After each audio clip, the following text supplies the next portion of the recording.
everyone, it's Tim Villegas with the Maryland Coalition for Inclusive Education, and you are listening or watching to Think Inclusive, our podcast that brings you conversations with people doing the work of inclusion in the real world.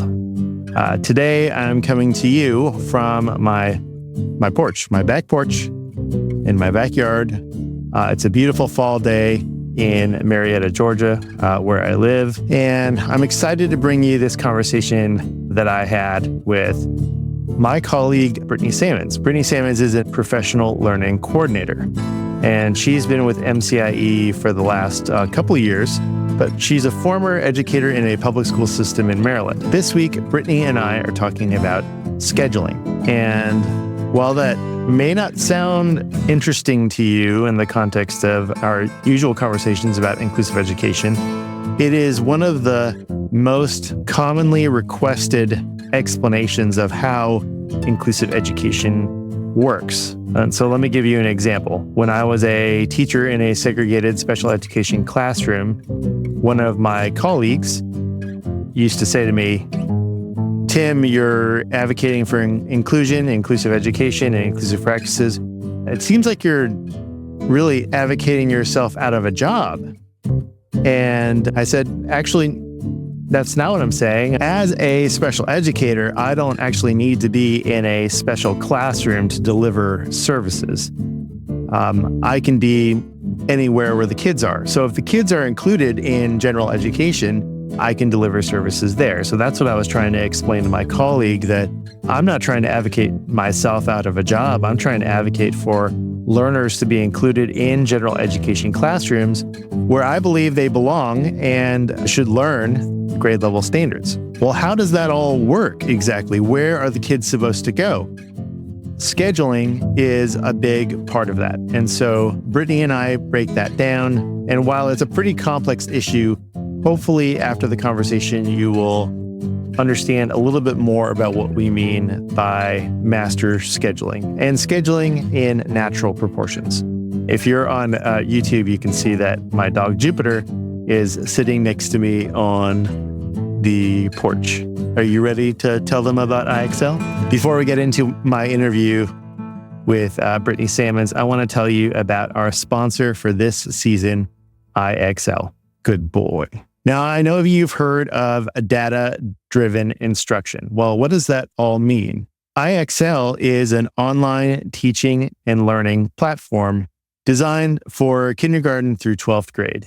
And it's used in 95 out of the top 100 school districts in the United States. With this one platform, educators can design learning for students from kindergarten through 12th grade. And IXL gives teachers tools to help differentiate instruction for all of these learners. As the students practice the skills on the platform, IXL automatically adapts to the learner based on their skill level. If that sounds interesting to you, check out IXL.com/inclusive. That's IXL.com/inclusive. Okay, when we come back, my interview with Brittni Sammons. And I'm going to see what Jupiter is huffing about. See you on the other side.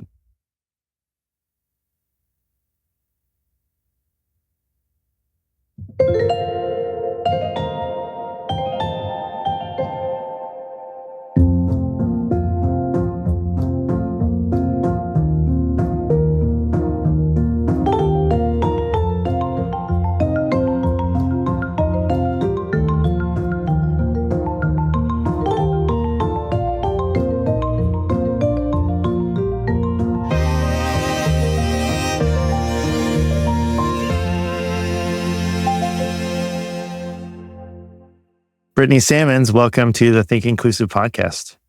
Thanks, Tim. It's a pleasure to be here. Brittni, we're going to talk about scheduling. And I think a lot of people are going to be interested in this topic. But before we get into scheduling, assigning learners to classrooms and all that, how it all fits in with inclusive education and inclusive practices, I'd love to know why this work that we do at MCIE is important to you. Such a good question.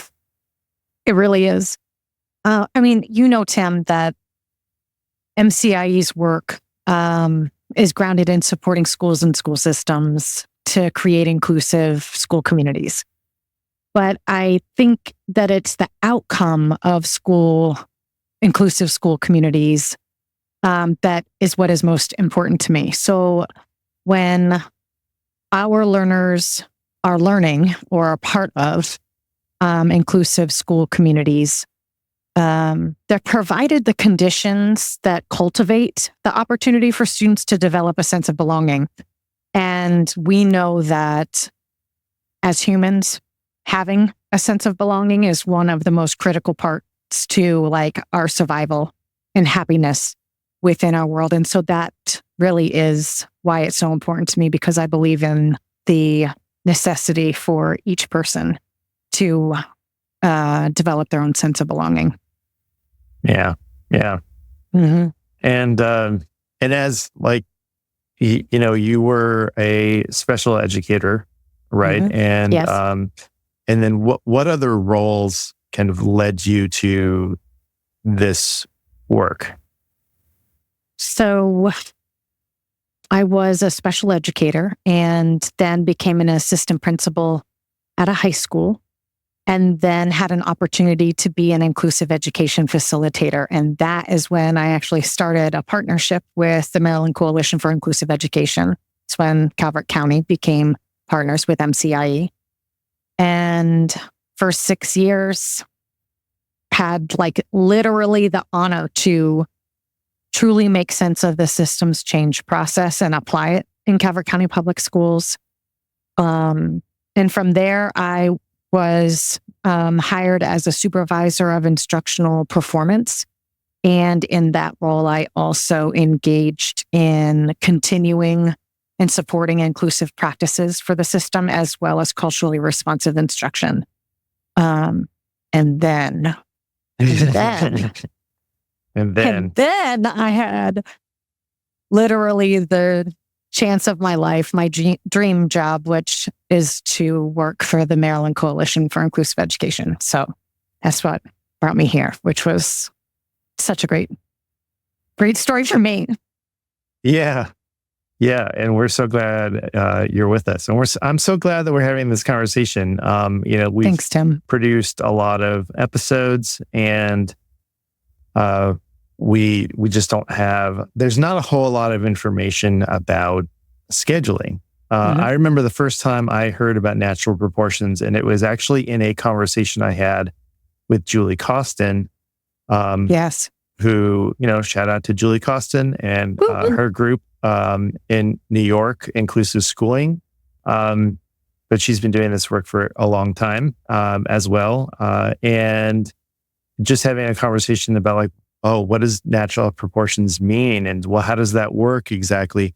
And so there just isn't a lot of information. And what I'm find is when we're having conversations with people about the how, how does this actually work in practice in a school? Conversations around, where do the kids go? And how are teachers assigned to classrooms? And the majority of the time when people think about inclusion, they think about a quote unquote co-taught class where there's a general and special education teacher in one class all day, you know? And so people say, we just don't have the staffing for that. We can't afford to put a special education teacher at every grade level or, even every other grade level. So let's start with natural proportions. Okay. What does it mean? What does that mean? And then what does it mean to schedule using that principle? Yeah. One of the most important things for us to understand is what we mean by natural proportions. Right. Yeah. I first learned about the origin, the term natural proportions, because I watched a video clip that was produced in 1987 with Lou Brown, and he was talking about natural proportions. Have you seen that clip? No, I have not seen that. Yeah. I will share it with you. It's just a couple of seconds over 2 minutes, and it's just really amazing to hear him give his explanation. And he was talking about learners with disabilities being segregated from non-disabled peers and how that environment for learning led to learners with disabilities like not being prepared to live in their world. Mm-hmm. And so Lou also shared that as they continued to further discuss, okay, so if this isn't working, then what is this going to look like for our children with disabilities to be included? And so they started really investigating what it means to be included and really started talking about like, well, within your community, about how many people have disabilities. And then they even transferred that conversation beyond humans and was like, how about animals? How like, oh, and that's so interesting. Yeah. It is interesting because it led them to the term of natural proportions, right? So what is natural within your surroundings or your community?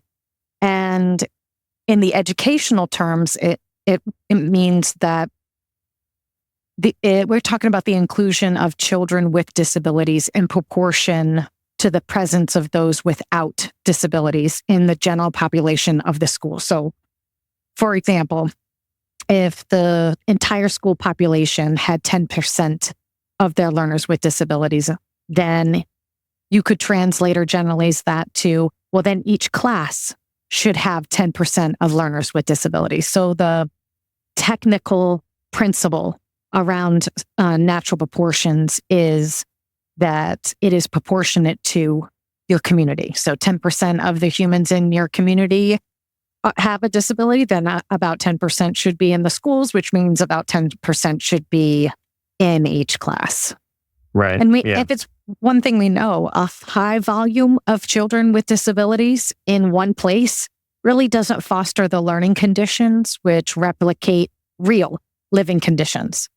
And so it's this whole notion of that if that's what living is, then so shouldn't our learning and schools reflect the same conditions. Yes, got it. Yes. And a common complaint by teachers that are co-teaching in a school or a grade level that has an overrepresentation of children with IEPs or identified disabilities. Yes. Is that you have a class that's quote unquote the inclusion class, and there's over 50%, sometimes even 60 or 70% of those students have received special education services. And so, the people listening to this podcast will get it and be like, yeah, that's not inclusion, right? Right. But even within the school environment and the staff trying to figure out, how best we serve kids, it's a real head scratcher. It's like, well, why do we do this? Like, why do we place so many students? I know that the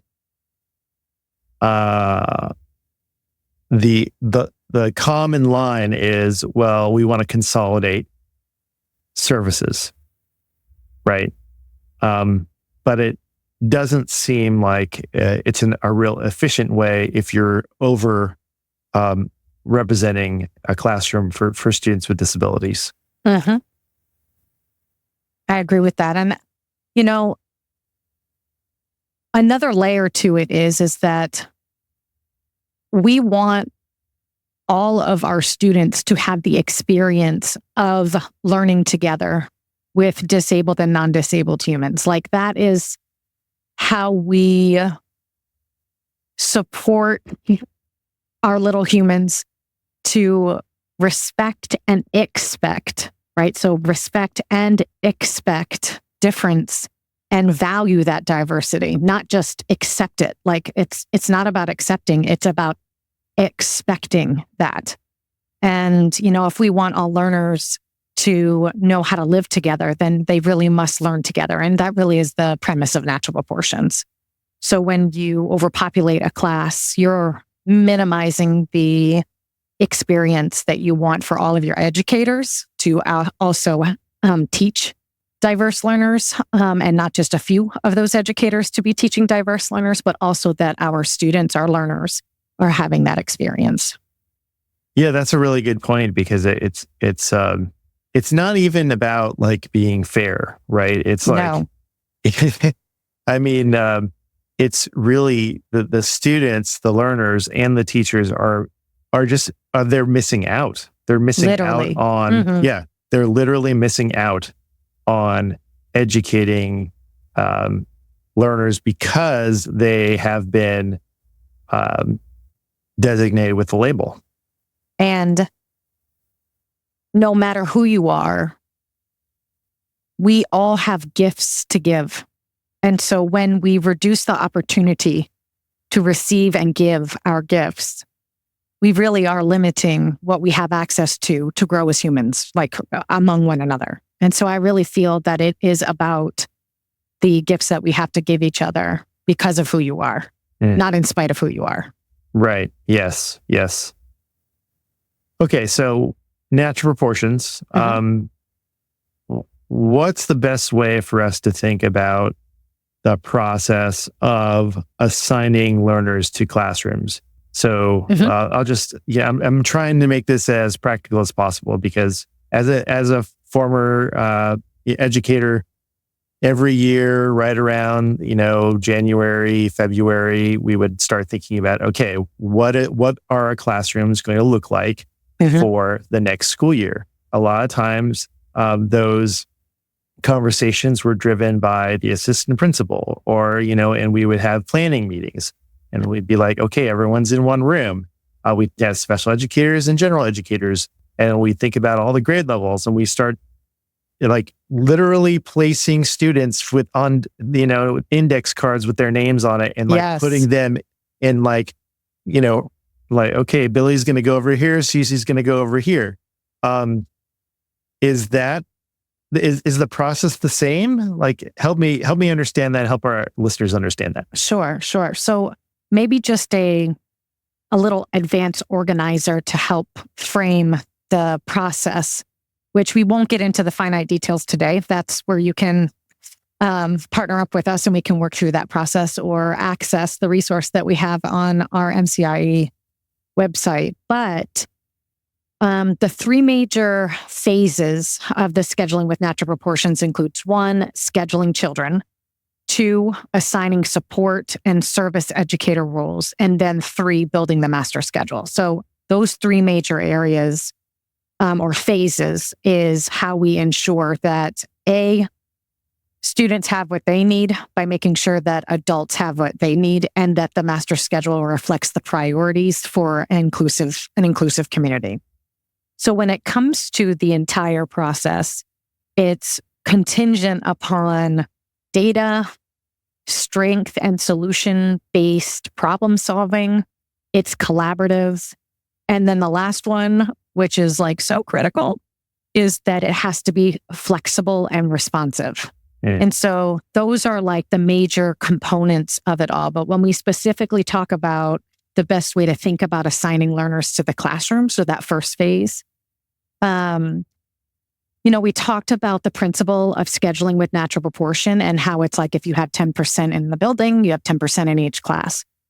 And one of the important things for people listening to remember is that when MCIE works with any of our partners in this process, we ground the phase in that premise and principle of natural proportions, but we understand that the volume, number, and access to service providers may not allow for students to get what they need if they are, quote, equally distributed, like 10%, 10%, 10%.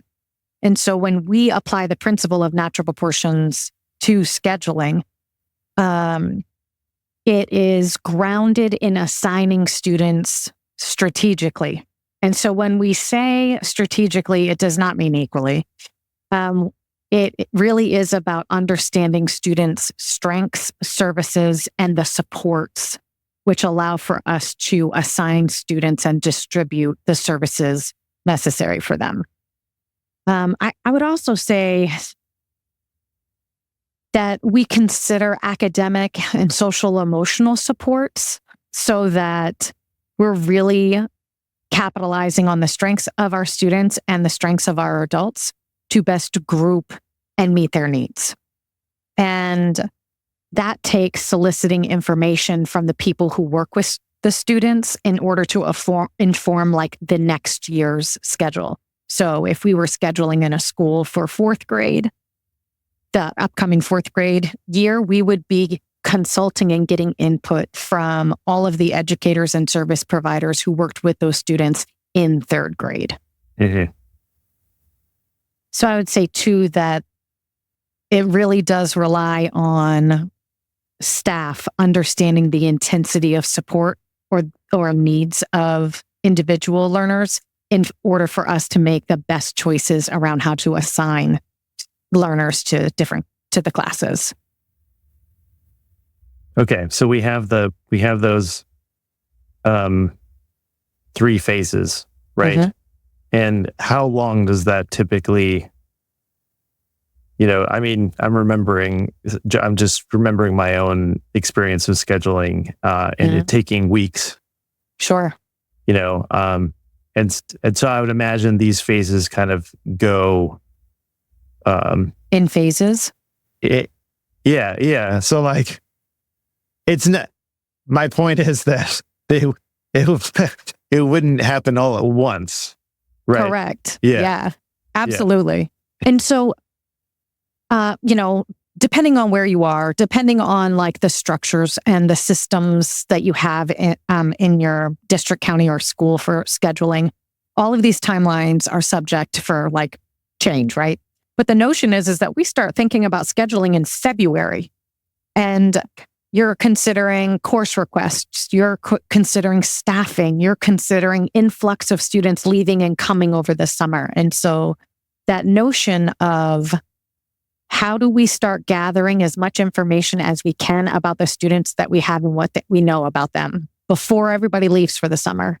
And then how do we back map and schedule opportunities and time for those staff members to support and participate in the scheduling process for grouping students, because they are the ones that know the kids best, aside from the parents, right? And so this idea of bringing them all to the table and being like, do not put Tim and Brittany together because, or quite opposite. Yeah. Or quite opposite, put Tim with Brittany. He is such a great peer model, fill in the blank of the skills that you bring to the table to support learning, or vice versa, right? And so when we have those conversations and you have access to the people to contribute to that decision-making, it removes the guess.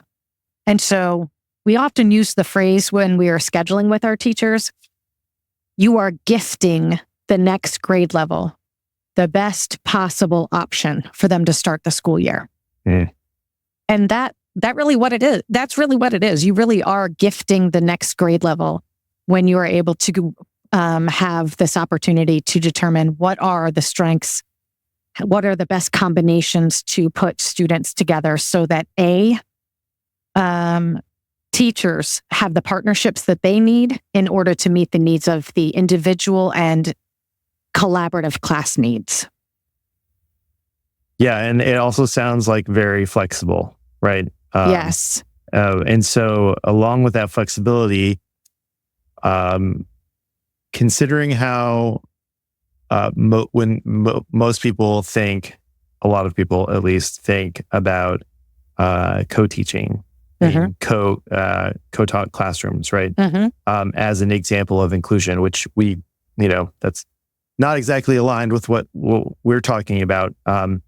So help the listener understand, if we're not talking about co-taught classrooms or like a co-taught classroom in one grade level, and then everyone else is like, maybe has para support or doesn't have any, additional support. What does that actually look like in practice? If everyone is spread out, like we're talking about, how do kids actually get what they need if they're not in a quote co-taught classroom? Absolutely. So we talked about before that it's about understanding what relationships adults might need to have in order to actually provide students what they need. And that's really what you're talking about. And historically, it has been that, and this is terrible language, but any student who had a need. So whether you were a student who had an IEP or a 504 plan, or maybe you had an intervention plan, it would be like, oh, you're going into this teacher's class they're really good with. And so the density of need was overwhelming. And we talked about some of the reasons why not only is that not appropriate for our students and for our adults, but it's also not really the replication of the society, the real world that we live in. And so we start thinking through the collaborative relationships through 3 specific types. We think about co-taught daily, which is what you mentioned. So I'm assigned to a grade as a special educator. Let me preface that. So if I was a special educator, I could be assigned to your class, your 3rd grade class. And it could be that we co-teach all day long, or it could be that we co-teach every day for ELA or math. That would be like our definition of co-teaching daily, okay? We also have another type of collaborative relationship, which would be co-taught targeted. And the idea behind that is that we strategically design a schedule for when I am co-teaching as a special educator with my general educator, based on what we know about the needs of the students individually and as a whole, the services that need to be provided for those who receive special education services, as well as the content. So what specifically is coming up in the content that might require me to co-teach with you more one time or another based on the topic or the intensity of the skills required. And that is the relationship that tends to throw a little panic in our general educators and special educators, teachers' worlds when we first introduced this, with good reason, right? Because who wouldn't want to co-teach all day long with a partner and you guys just have like these rock star relationships crushing goals, right? Well, the same thing can happen once you gain an understanding on how to capitalize and decision make for when you are present. So a strategy that we often use when we implement the scheduling process is we say, you have a set schedule if you are in a co-taught targeted relationship. An example might be that you as the general educator, Tim, and me as a special educator, that on every Monday, Wednesday, and Friday, we co-teach for 30 minutes during math. And it might be that I, as a special educator, co-teach with a different general educator on Tuesdays and Thursdays. So eventually, after the first quarter or semester, we might realize that I might need more time with that other teacher when they start doing more intensive writing and less time with you. And so that's when we may start negotiating the amount of time or the actual schedule that we have. But in the beginning, we say, set the schedule, learn how to co-teach together, learn how to meet the needs of your students first, and then start reaping the benefits of the flexibility that co-taught targeted really allows for you to have.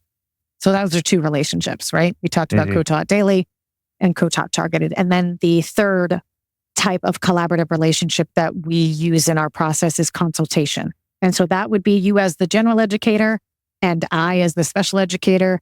We co-plan together, but you are the one that delivers instruction. I don't actually co-teach with you utilizing co-teaching models for instruction in the classroom.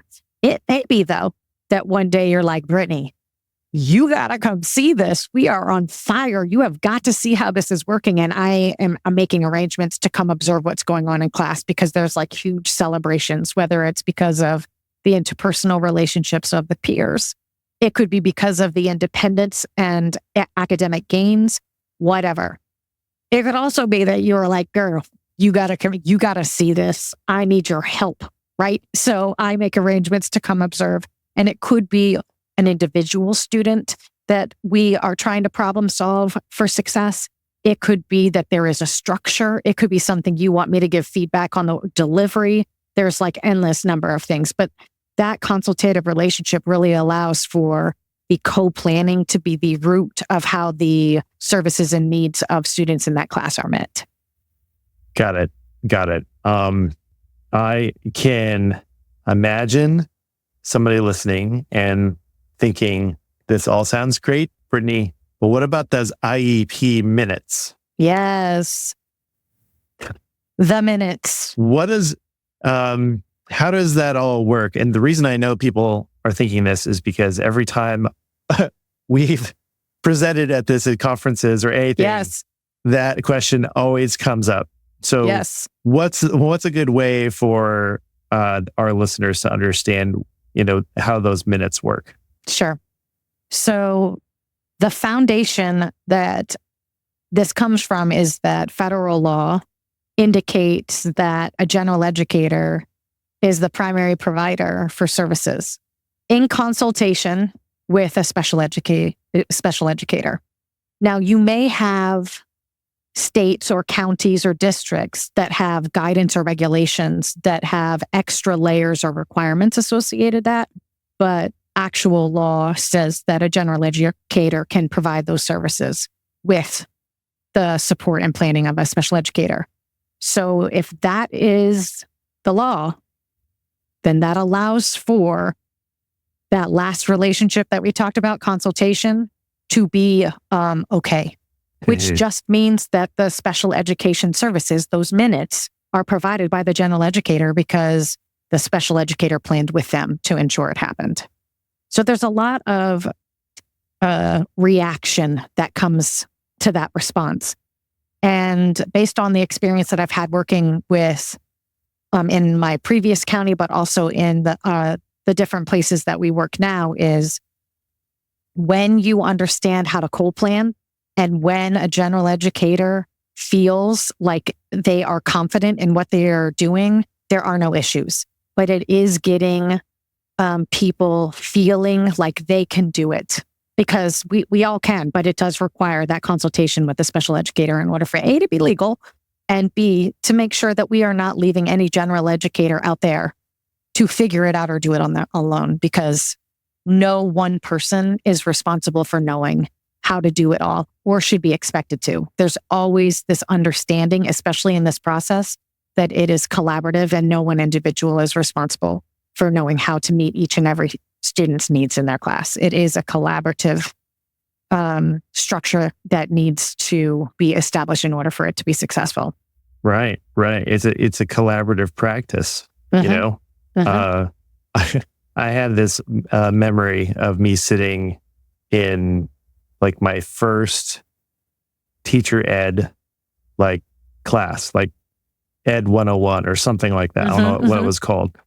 And the professor was like, education is a practice, which means that it's constantly evolving. Yes. Right. Yes. When we find out how to do things better, we try to do that. And you don't do it alone. Yes. And he I don't remember his name, but it was a Cal State Fullerton. So wonderful program. I remember him saying it's very much like medicine, because you don't have, one doctor, and you only see the one doctor and they make all the decisions. Usually, a practice is there's a team, right? A team of practitioners who are figuring it out and working out together. I really like that parallel and that comparison. Where was I going with that? That's a great question. I think it was just all grounded in no one has to do it alone. And thank you. And in order for all of our children's needs to be met, disabled or non-disabled, we do have to work together.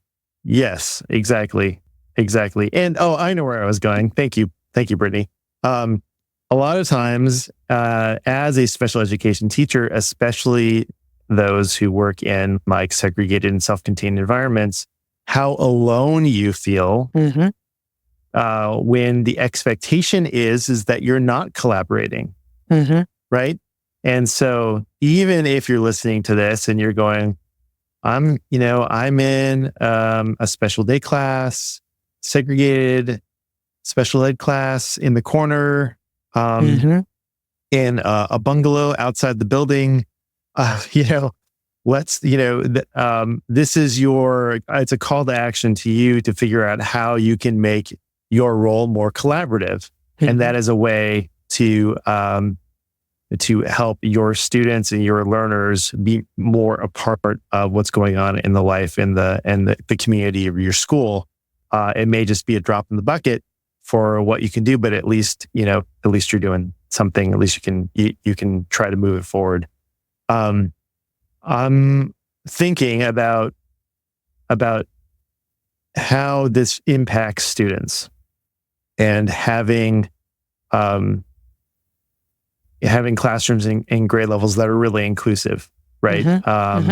And the educators are collaborating together.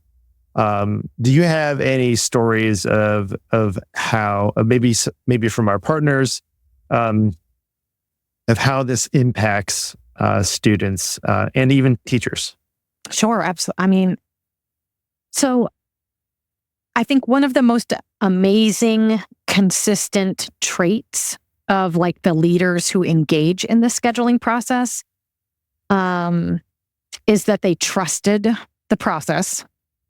They asked questions and they understood the why.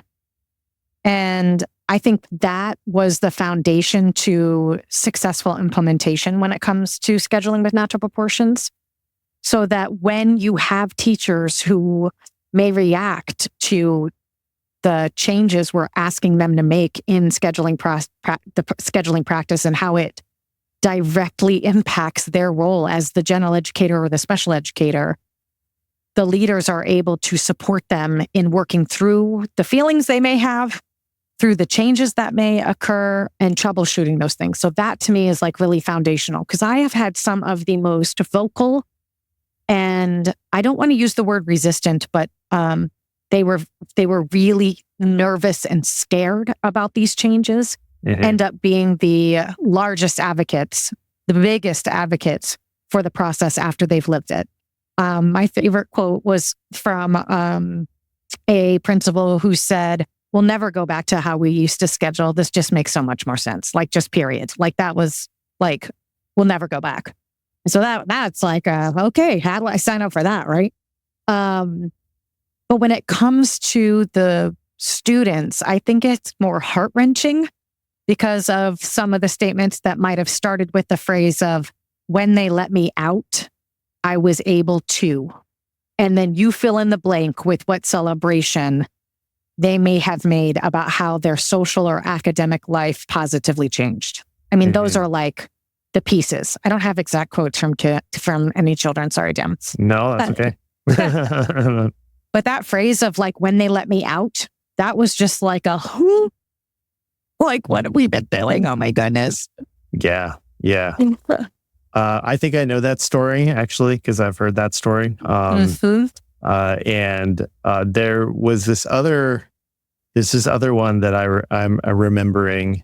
And again, I don't have specific quotes right now off the top of my head. But it's very similar in the sense that, the learner feeling like completely unstimulated, the work was too easy, and being affected by the lack of actual like activities that were going on in the classroom.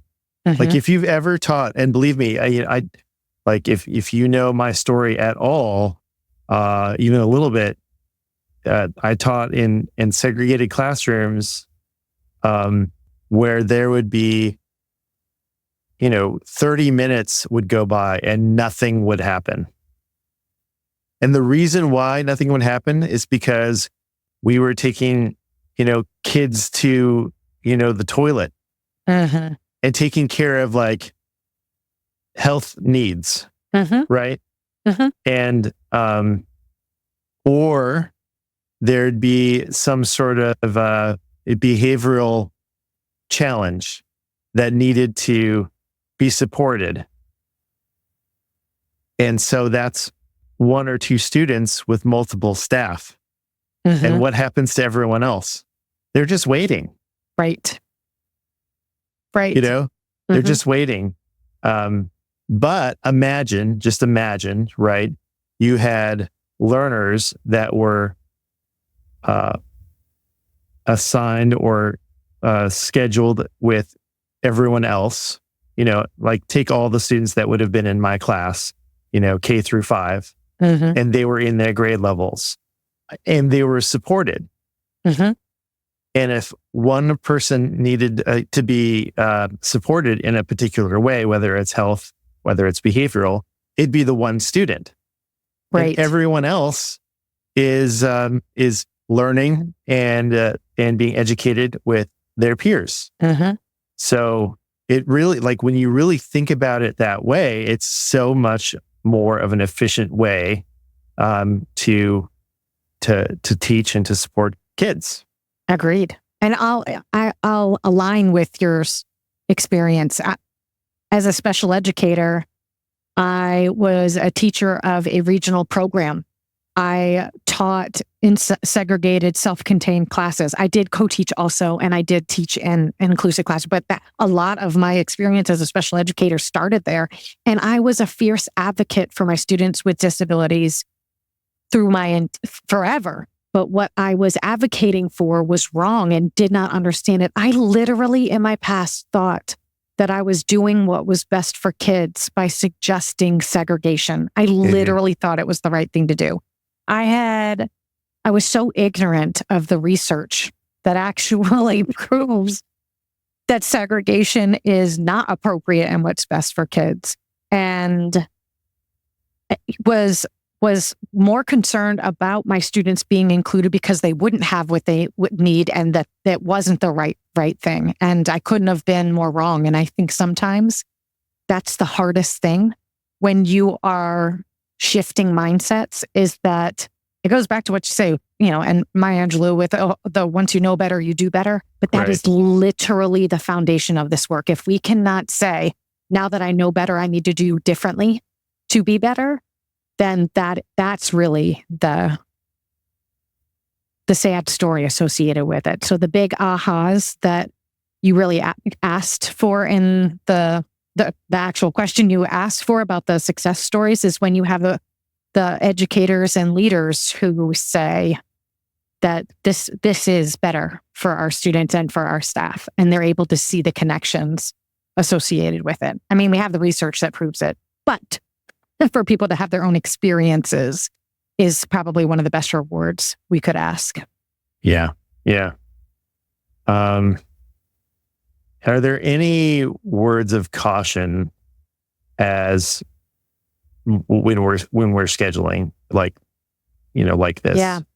So there are a lot of nuances to the scheduling process that can't be captured in like a document that explains all the steps. And so having someone with experience and capacity to like guide you through really is critical for working through the phases of scheduling and ensuring that when compromises have to be made, that they're made with all the critical information and understanding to uphold the integrity of the process and the outcomes desired from it.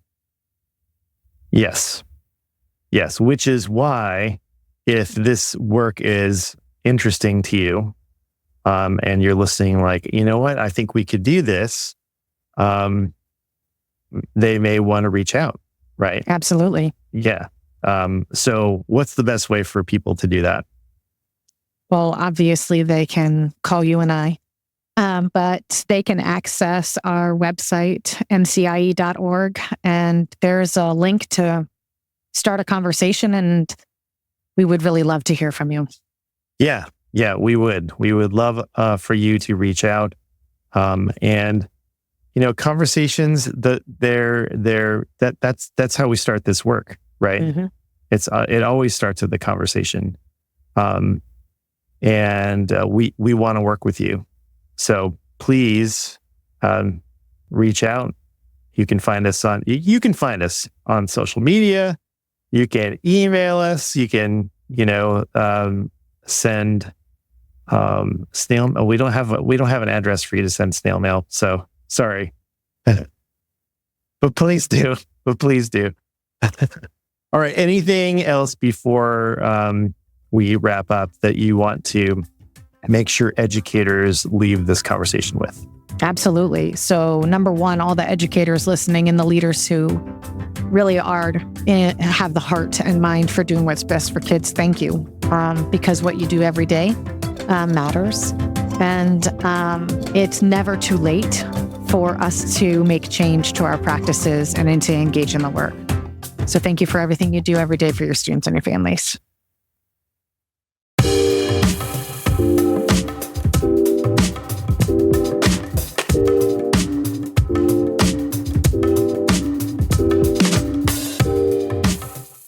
All right. Mystery question time. Are you ready? I mean, I'm not ready because I don't know what the question is, but I don't know what the question is either. Oh, and is it like Magic 8 Ball? It's a mystery question. No, it's a stack of cards. Okay. Which it used to be like that big, and now I'm like, what? If you're watching on video, you can see my fingers, but it's like, it used to be a stack of like 100 cards, and now it's like, I don't know, maybe 30. Mm-hmm. So I've weeded out the bad ones. That's good to know. I hope. I weeded. Okay. All right. Here we go. The mystery question is, what is something in life you really have an appreciation for that most people don't? See if you can see that. There we go. Appreciation for that most people don't. Yeah, I don't like that. I don't like that what most people don't, because I don't know what most people like and don't like. What's something that you appreciate that is maybe not quite as popular as maybe other things? Maybe like an underrated appreciation for something. I have an appreciation. I can't even say it without with. Oh, this is going to be bad. good. It's not good. It's so bad. It is so bad. Okay. Yes. Keep going. Go on. Trees. Okay. No. Tell me more. Tell me more. You can ask my husband. I will stare at trees. I want to stand amongst the trees. I want to hug trees. They give me so much. Just from like being in the presence of them or being to look at them. And that is like so weird. It's not that weird. It's not that weird. Like, do you have a favorite tree? No. And you would think that because I have such an appreciation. Well, no, I just want to understand. Like, yeah, I just want to understand. Like, is it? No. Like, it's just the tree itself.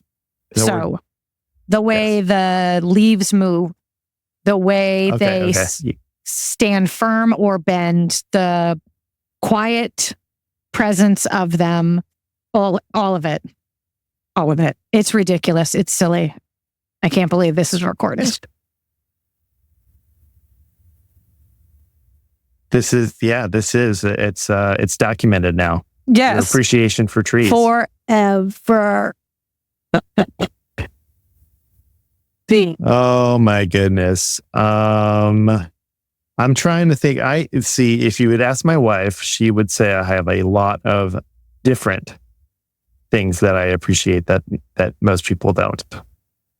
Are you going to tell me? Like, do you have to answer these questions too? I do. I do. Okay. No. I'm answering, but I'm deciding what I want to focus on. I see. Because there's more than one. Yeah. Like, I'll throw away a couple because, for instance, I love baseball. Uh-huh. A lot of people like baseball. So it's not really that great of an example. But the thing is, I know what I'm going to say. I know what it is now. But my family, they could care less about baseball. Uh-huh. So here I am watching my favorite baseball team, the Los Angeles Dodgers, right? Yeah, I'm wearing an Orioles cap, but, go those. But I'm still a Dodgers fan, and I will be like hanging on every single pitch, right?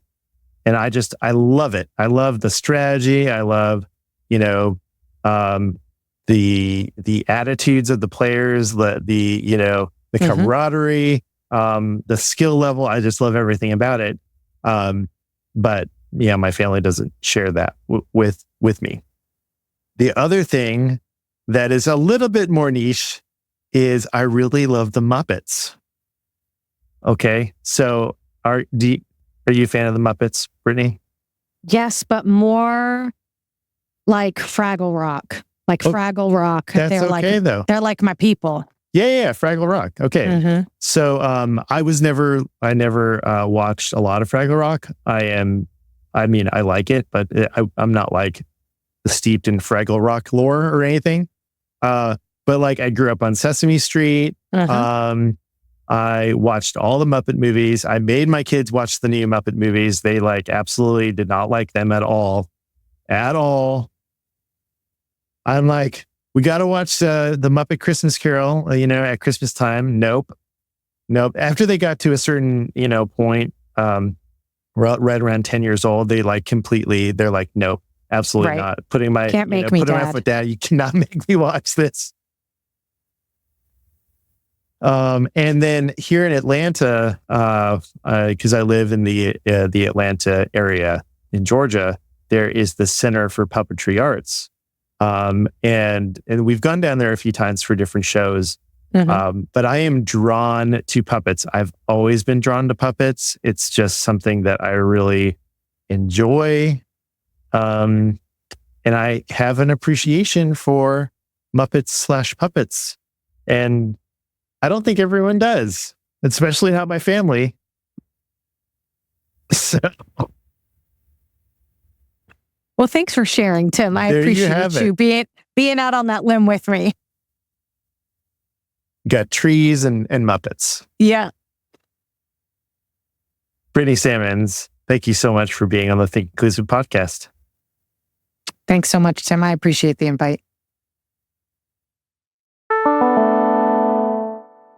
Welcome back, everyone. It's time for a 3 for me and 2 for you. That's when I give you 3 reflections from the conversation that I had with Brittni Sammons, and then 2 calls to action. So here we go. Number 1 is I just want to highlight the phrase and the concept of natural proportions one more time. That is something that when I was starting to figure out what inclusive education really means and how it actually works, this concept was new to me. And once I realized that it wasn't about putting students with and without disabilities together and just hoping for the best, it was actually about being intentional about where students with more complex support needs were actually in the school building and that they weren't all clumped in one classroom. That is when it started to make a little bit more sense to me on how this actually could work in a school system and how it could work in my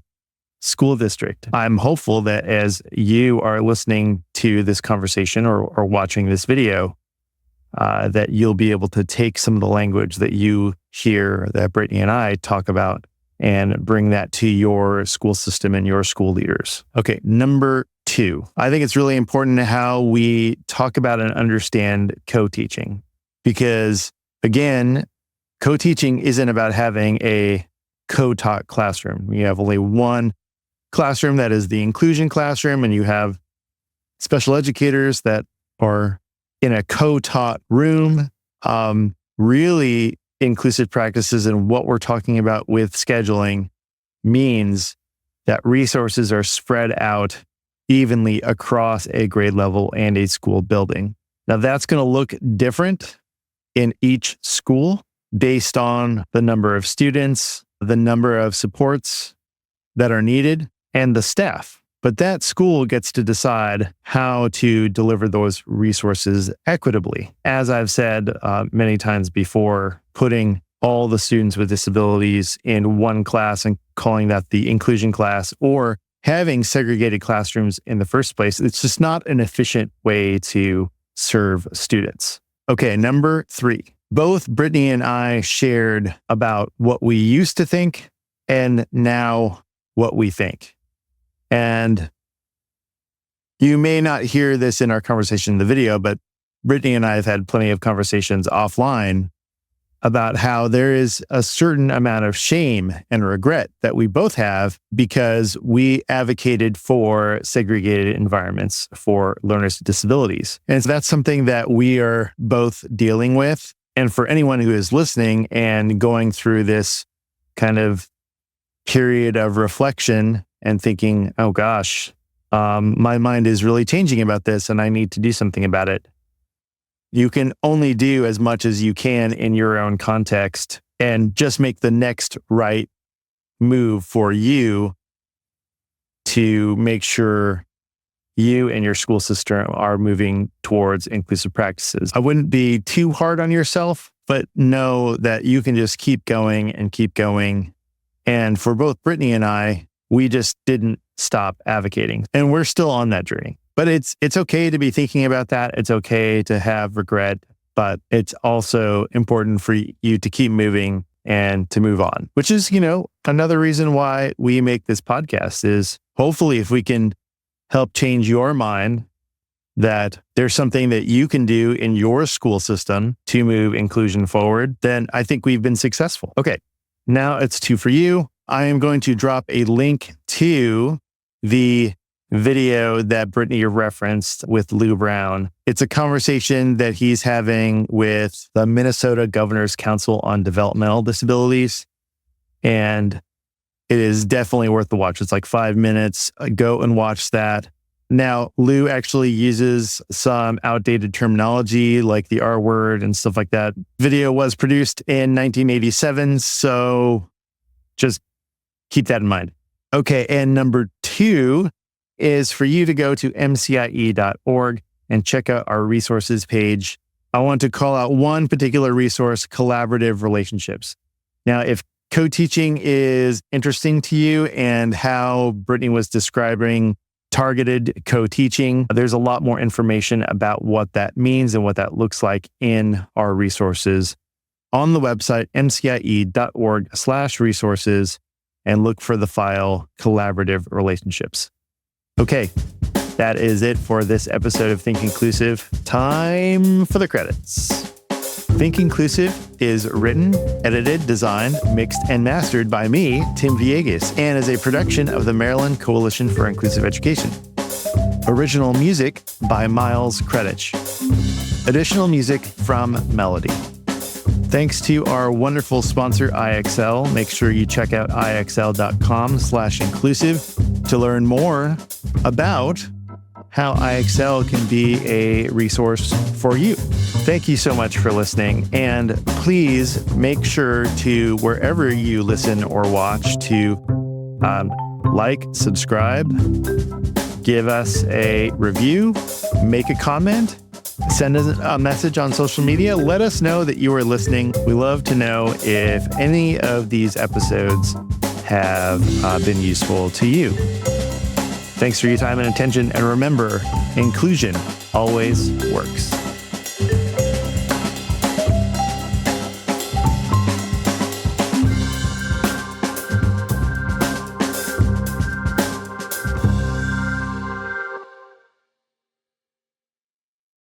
From MCIE.